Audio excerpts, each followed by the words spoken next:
बिस्मिल्लाहिर्रहमानिर्रहीम। अस्सलाम वालेकुम। बकरीद स्पेशल में आज आपके साथ बलोची नमकीन बीफ कढ़ाई की रेसिपी शेयर कर रही हूँ। एक सिंपल इजी और क्विक रेसिपी आपको दे रही हूँ, बहुत मज़ेदार बनती है। सिर्फ इसमें 3 स्पाइसेस ऐड करूँगी, यकीन करें बड़े मज़ेदार बनकर तैयार होगी। बलूचिस्तान को, पेशावर को हम ईद के दिनों में नहीं भूल सकते, क्योंकि यहाँ पर आपको मटन की और बीफ की रेसिपीज़ बड़ी मज़ेदार मिलती हैं। तो आपने सेम रेसिपी इसी तरीके से ट्राई करनी है, ज़रूर आपको मज़ा आएगा इंशाल्लाह। तो चलें बनाना शुरू करते हैं। इस रेसिपी के लिए हमने कढ़ाई में आधा कप तेल डाला है। तेल का हम इसमें कम इस्तेमाल करेंगे, क्योंकि आगे जाकर हमने फैट्स भी इसमें ऐड करनी है। तो यहाँ पर मैंने प्याज डाल दी है, इसमें 2 दरमियानी प्याज को ऐड किया है। आप एक बड़ी प्याज भी ले सकते हैं। मैं गोश्त के हिसाब से इसमें प्याज ऐड कर रही हूँ। आपको जितना गोश्त बनाना हो उस हिसाब से आप इसमें अंदाजे से प्याज शामिल कर देंगे। प्याज को हमने सुनहरा करना है। इस तरह से जब प्याज सुनहरी होना शुरू हो जाएगी, उसके बाद हमने इसमें बीफ ऐड करना है।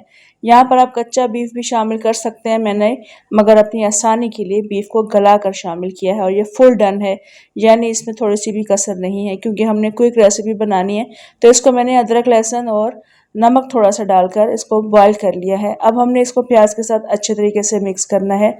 जब आप इसमें कच्चा गोश्त शामिल करेंगे यहाँ पर प्याज के साथ, तो उसके बाद आपने जो जो चीज़ें मैं यहाँ पर शामिल करूँगी वैसे ही आप इसमें शामिल करके इस कढ़ाई को रेडी कर सकते हैं और गोश्त को पानी डालकर फिर बाद में गला सकते हैं। तो मैं आपको आगे जाकर बताऊंगी कहाँ आपने किस वक्त पानी डालना है और उसको गलाने के लिए रखना है। तो अभी गोश्त को हमने मिक्स कर लिया है प्याज के साथ, ऑयल के साथ। अब हमने इसमें अदरक और लहसुन शामिल करना है। मैंने 1 टेबल स्पून अदरक ऐड की है, अदरक का पेस्ट। उसके बाद मैं थोड़ा सा पानी शामिल कर, अदरक में थोड़ा सा पानी था तो मैं थोड़ा सा इसमें ऐड कर रही हूँ। उसके बाद हमने 1/2 टेबल स्पून इसमें लहसुन का पेस्ट ऐड करना है। अब इसको अच्छे तरीके से हमने यहाँ पर भूनना है 3-4 मिनट के लिए।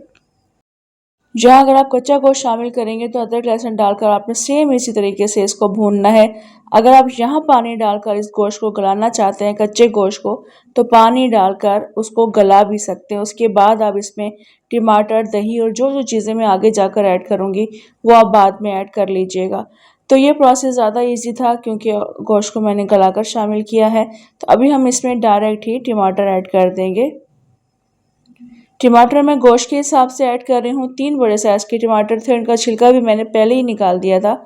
आप छिलका बाद में भी निकाल सकते हैं बड़े साइज़ के टमाटर काट के, या फिर आप इसको रफली काट कर वैसी छिलकों के साथ भी ऐड कर सकते हैं। 1 टेबल स्पून कुटी हुई काली मिर्ची शामिल कर दी हैं। साथ ही हमने इसमें नमक शामिल करना है। नमक मैं कम शामिल कर रही हूँ, क्योंकि बॉयल करते वक्त मैंने इसमें नमक शामिल किया था। इसके बाद 1/2 टी-स्पून के बराबर मैं इसमें गरम मसाला पाउडर शामिल कर रही हूँ गोश्त के हिसाब से, और तकरीबन 1/2 कप के बराबर अच्छी तरह से बीट किया हुआ दही शामिल कर रही हूँ। और उसके साथ ही हम इसमें कुछ हरी मिर्चें सीड्स लगाकर ऐड कर देंगे। आप इसमें हरी मिर्चों को काट कर भी शामिल कर सकते हैं।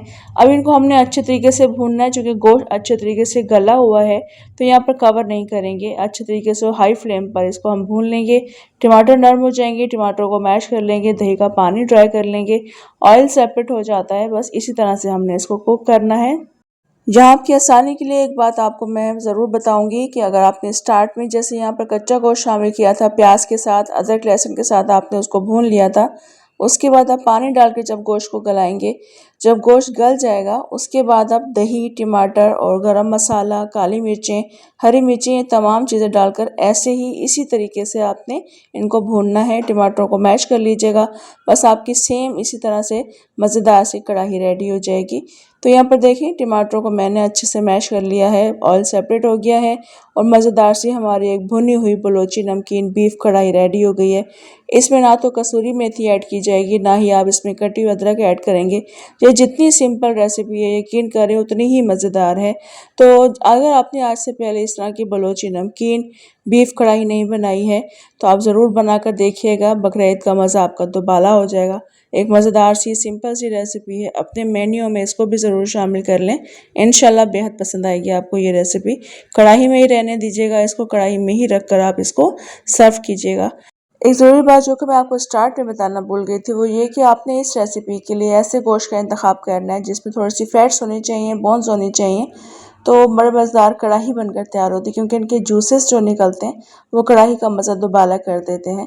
तो आपने सेम रेसिपी को ट्राई करना है, इंशाल्लाह पसंद आएगी। कमेंट, लाइक, शेयर के अलावा सब्सक्राइब जरूर कर लीजिएगा। इजाज़त दें मुझे, इंशाल्लाह दोबारा आऊँगी एक और अच्छी सी रेसिपी के साथ। अल्लाह हाफ़िज़।